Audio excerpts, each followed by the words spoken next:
Hi students, we need to bring the learning to the people instead of people to learning. This is truly said by Elliot Macy, who is the creator and host of many development and learning seminars.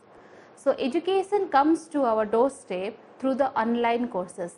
I, Mrs. Sunanda Patra, HOD BCA, feel very happy to welcome you all to the digital platform of UN Autonomous College of Science and Technology. So today we are going to start a new paper, that is digital logic. This paper is for the freshman students of the computer science, BCA and ITM, or any freshman students who took their first step towards the computer field. If you are from non-IT background, then you should not worry where to start, because this video lecture assumes no background in computer or computer programming. We are going to start from the scratch. What is computer? Why computer? What are the needs of computer? So we are going to start from there. So after completion of this paper, I am sure you will find yourself at the moderate level of expertise in the knowledge of computer basic, where you can take yourself towards the next step. So let's start our course. So before going to question what is computer, we should know why computer, why the computer is invented. Imagine if you will stuck in an island for the rest of your life and you have nothing with you. There are some people, you will be trading with them, but you don't have any calculator or computer to calculate the production. There are some people who will trade in hundreds, thousands, 1 lakhs. So they don't have anything. They only know the digits from 0 to 9. But how they are going to calculate their production or how they are going to calculate their earnings? They don't have computer, they don't have calculator, they don't have paper and pen also. So it will be very difficult to calculate without having any calculating device or pen or paper or computer or smartphone. So it is very difficult. If I am asking you what will be the result when we are going to multiply 1284 with 3946, what you will do, you will just take your mobile phone or smartphone, then you will go to the calculator, you will open your calculator and then you can solve that multiplication. So we need the smartphones or calculating device, any calculating device you can take. You may take your calculator, you may take your computer, you may take your smartphone. We are badly needed that calculating device to compute any calculation. So if you will stuck in an island with having nothing with you, then it will be very difficult. Similarly, around 300 BC, that problem, this type of calculation problem was also going on. There are some people who were trading or who were producing more and more goods, but they did not calculate anything. They did not calculate what are the productions, what are the earnings of there. So what they started doing, they started making bits on sands.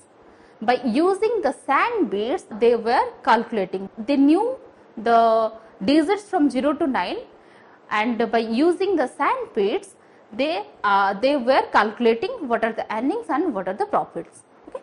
So these sand bits, the word came of ABAX, ABAX. The word that is ABAX is a Latin word that means sand. So by using the sand bits, when we are going to calculate, that term is ABAX. So when the evolution took place, the Germans came up with another word, that is abacon. So abacon means the tabular form. Whenever they were going to calculate by using a table, that is treated as abacon. Next, when again the evolution took place, the ABAX and the abacon will combine together. Then we found the abacus. So what is that abacus? The abacus means that is the first mechanical calculating device, what we used in our ancient times. The abacus is the form of table, or that is actually a frame where there are present some beads. So what actually I told, that ABAX means the sand, where we are using the sand beads to calculate. Then we came up with the abacus. That is a table. By using that table we can calculate anything. By combining the table and the bits, that means we found the abacus, which is a frame that is in the tabular form and contains some bits. So that is the abacus. So that is how we came up with the concept of abacus. The abacus is our first mechanical calculating device, which is used for addition, subtraction and counting. It is also known as counting frame. It was invented in 16th century at China. Next, we came up with the first automatic mechanical calculator, that is difference engine, and that difference engine was developed by the Charles Babbage, and it was used for solve addition, subtraction, multiplication, division, polynomial or trigonometric complexes. It was invented at 1822 by Charles Babbage. Next, the updated version of difference engine is the analytical engine. That is the first general purpose computer, and it was used for solve addition, subtraction, multiplication, division, polynomial and trigonometry in a faster way, and it is quite easier than the difference engine. It was also developed by the Charles Babbage. So the age of the real computer starts with Charles Babbage. He gave the new direction towards the computer field. His imagination of computer is like today's modern computer. So that's why we call Charles Babbage as the father of computer. But Charles Babbage did not complete the computer, that is analytical engine, due to the lack of funding from the government. So after that, mathematician Augusta Ada made the Babbage computer programmable. So she is called as the world's first programmer. And after that, what we are using now, this is the modern computer we are having with us. So today's world is the information rich world. So it becomes very necessary to each and everyone to know about the computer. You just look around you, you can find computer everywhere. You can find the computer in your home, in your school and colleges, in your workplace, in the shopping mall, in the railway station, in the airport, everywhere you can find a computer. So it is very necessary to know what actually the computer is, how it is going to work, what are the languages of the computer and all. Bill Gates once said the computer was born to solve the problems which did not exist before. That is actually right. 80% of work now is done by the computer. In the school and colleges, you can find the computer where the teachers can use computer for assessment of classroom instructions. The students can use the computer for their homework, for their classwork, for the doing of research and publications and all that. In case of workplace, you can find the computer. The employee can use the computer for the email messages, for preparing the memos, for the letters. They can manage calendars, they can calculate the payroll, track inventory, or they can generate invoices by using the computer. You can see the people can spend hours in computer. They are spending their leisure times to play the games, communicate with friends, the relatives through online. They can purchase goods online, they can converse in chat rooms, they can listen to music or they can radio broadcast. Also, people can use the computer to watch or create videos, to watch movies, they can read books and magazines online, they can share their stories in the storyboard, they can research, they can retouch or edit photos, and they can also plan vacations through online. So computers are helping people to make their work easier. Therefore, at home or at workplace, we are using computer to do our work accurately and speedily. So we should know what actually that computer is. The computer derives from the word compute, which means to calculate. But can we call the computer as a calculating device? No, we cannot call the computer as a calculating device. If I am calling the computer as a calculating device, that may be true, but that is not 100% accurate, because the calculating device or any computing device, they are work on numeric data. But today's computer not only work with the numeric numbers, the data can be anything. The data can be a numeric, the data can be non-numeric, or the data can be mix of numeric and non-numeric. Take an example. When you were filling up the admission form, there you are putting your name. Your name is a non-numeric data. There you put your marks secured in your last exam. That is a numeric data. There you put your registration number of your +2 or anything. That is a numeric and mix of numeric and non-numeric number. So the computer can accept any type of data. The data may be numeric, non-numeric, or mix of numeric and non-numeric. So we cannot call the computer as a calculating device. If we are calling the computer as a calculating device, then we are limiting the functions of the computer. The computer can do more than calculating. That's why we are calling the computer as a data processor. So what is actually that computer? So let's see the definition here. So a computer is an electromechanical device that enable you to enter that data, that is input, process it through the central processing unit, that is CPU, store it inside the memory, and output the result in the format of information.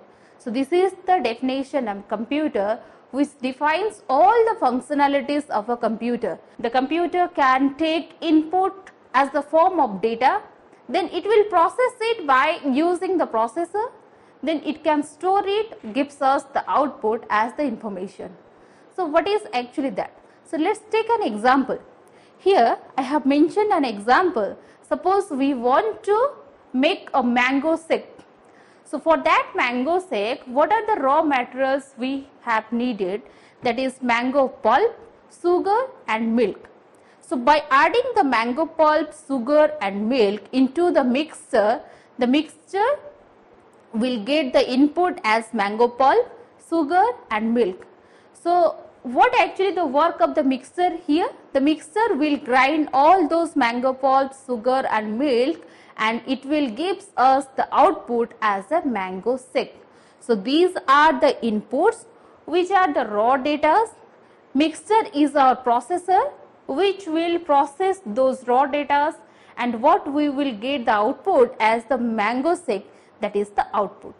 So this is the actually work of a computer. The computer will take data, then it will process it and gives us the output as the information.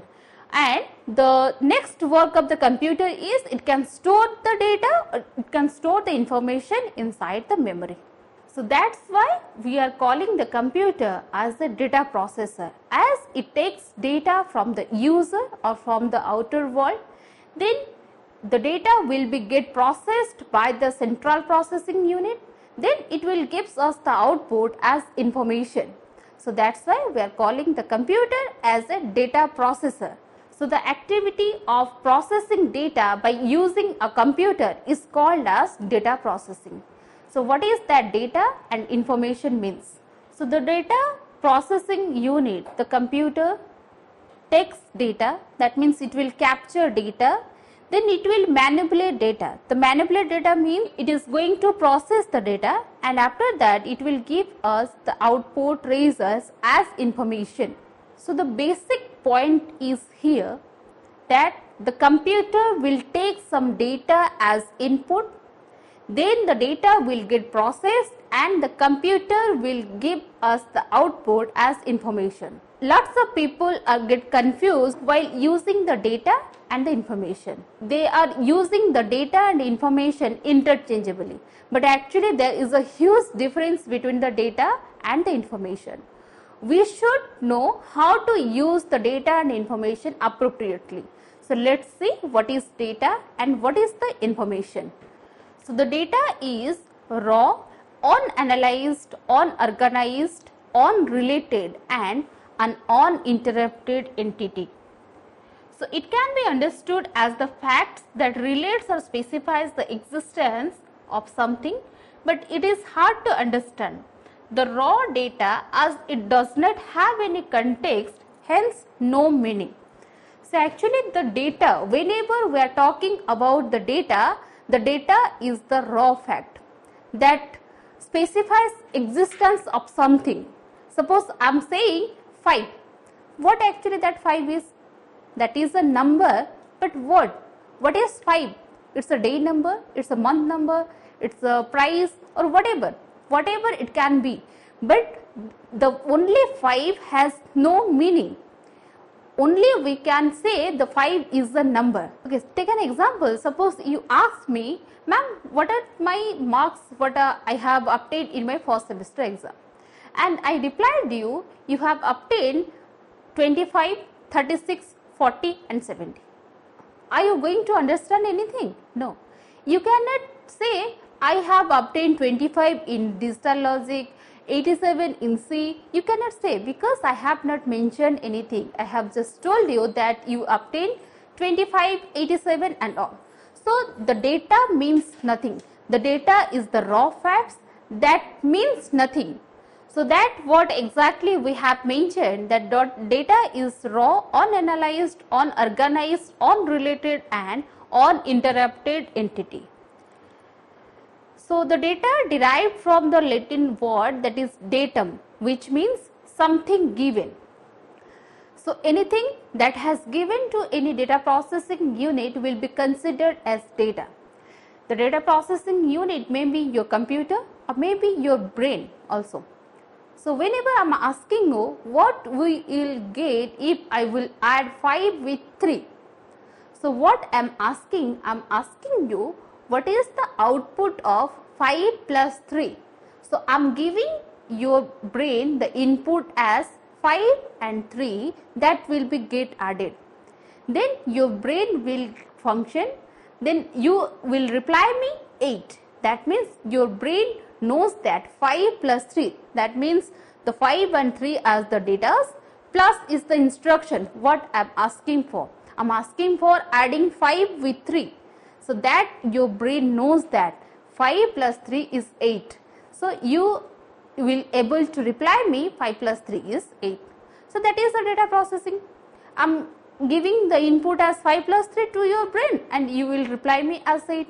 So like that for the computer is the data processing unit. Whatever the input we are giving to the computer is the data. So that is the data which comes from the Latin word that is datum. So that datum means what? That is something given to the data processing unit that will be considered as data. The data may be in multiple forms such as numbers, letters, set of characters, images, graphics and all. So already I have told you that the computer can accept different types of data. The data may be numeric, the data may be non-numeric. While filling the admission form, when you gave your name, that is a letters or group of letters. While giving your marks secured, that is a number. So while giving your registration number, that is a mix of number and some letters. So the data can be anything.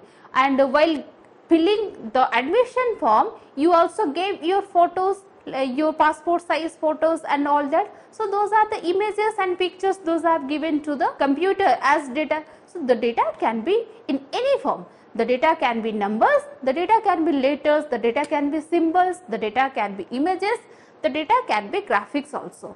So that's why we are giving the data, or whatever the input we are giving to the computer is considered as a data. Like your time, distance, there are some measurement units. So for that also data has some measurement units like your bits. The smallest measurement unit for data is the bits. Then we came up with nibble, byte, kilobyte, megabyte, gigabyte, terabyte and all. So these are the measurements units for the data. Next, what is actually the information? The information is the processed data. So process data is information which is accurate, systematic, understandable, relevant and timely. So by comparing the information with the data, where the data is unrelated, the data is the raw, the data is the unprocessed, but the information is the processed data. After processing the data, what we will get the information as our output, and that information is actually the processed data. The information is accurate, the information is understandable. If I will say you obtain 57 in the digital logic paper, that is information. If I will say you obtain 57 in the first semester, what actually that means? That means nothing.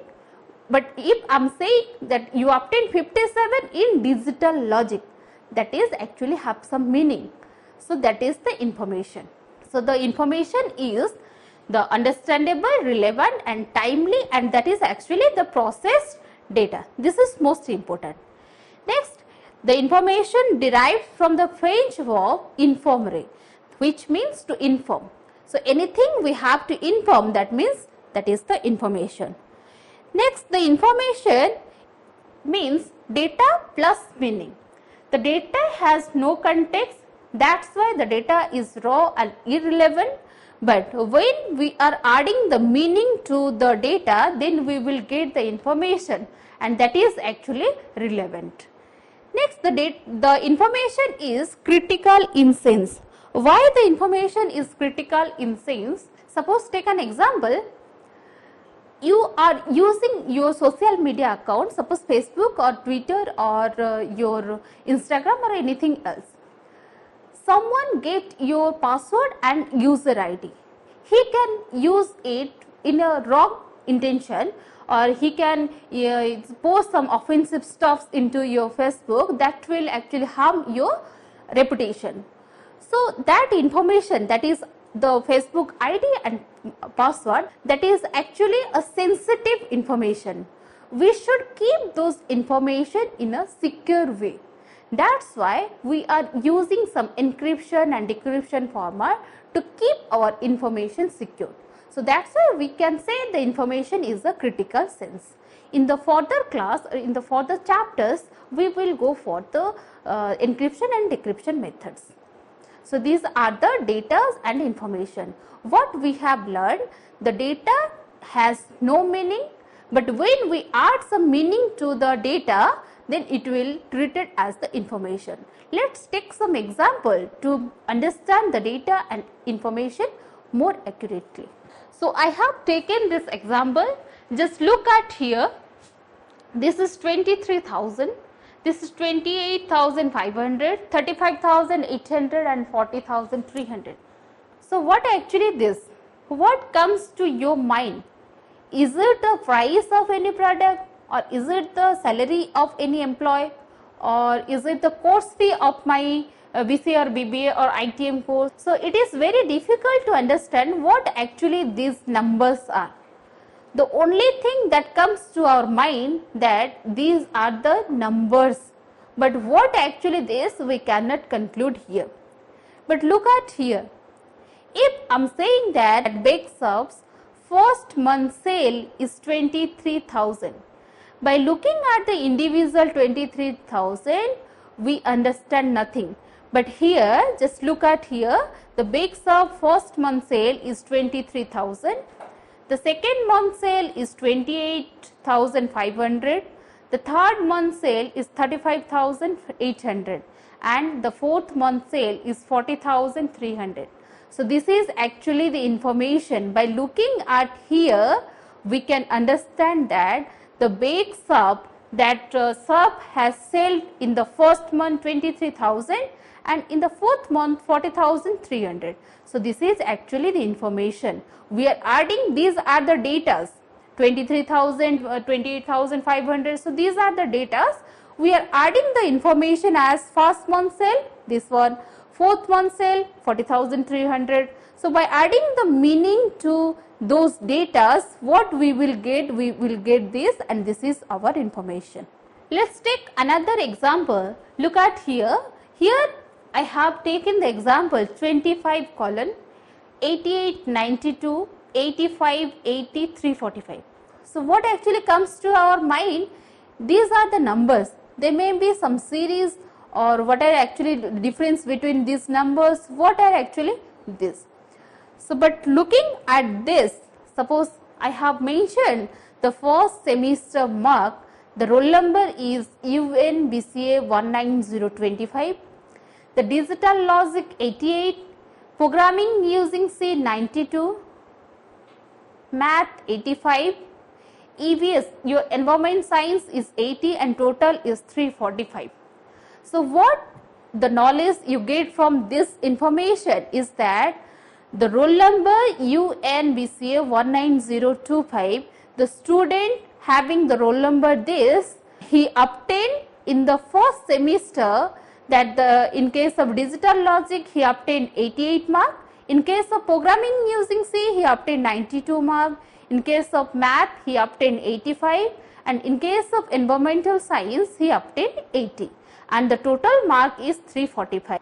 If I will delete this information, suppose this one, look at this, you get nothing. You don't know what actually this 25, 88, 92, 85 and all these things. But by looking at this, we can say the students having the roll number BCA 25 obtained 345 marks in case of first semester mark.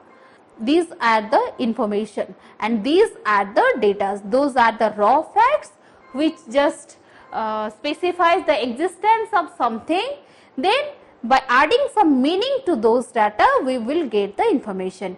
We will give these data to the computer will process them, then we will get the first semester's mark sheet where we can understand what actually the 88, 92, 85, 80 and 345 means.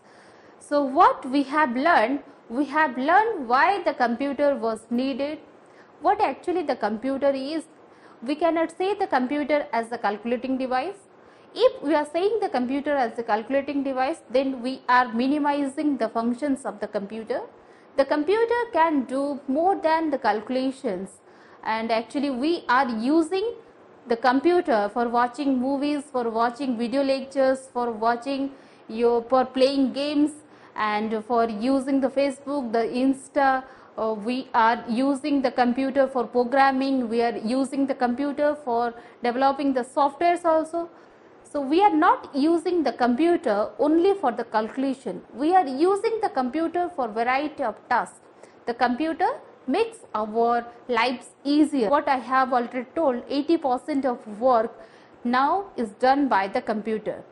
So if we are not going to call the computer as a calculating machine, then what we are going to call? We are going to call the computer as a data processing unit, where the data can be fed to the computer in the form of input. Then the data will get processed by the processor. Then what we will get as the output is the information. So we should know where to use the data and the information. The data is completely different from the information. We should use the data and information appropriately. So the data is the raw facts, the information is the processed data. The data is irrelevant, the information is relevant. The data has no meaning, but by adding the meaning to the data, we can call it as a information. The data has no context, but the information has some meaning. That means the information has some context.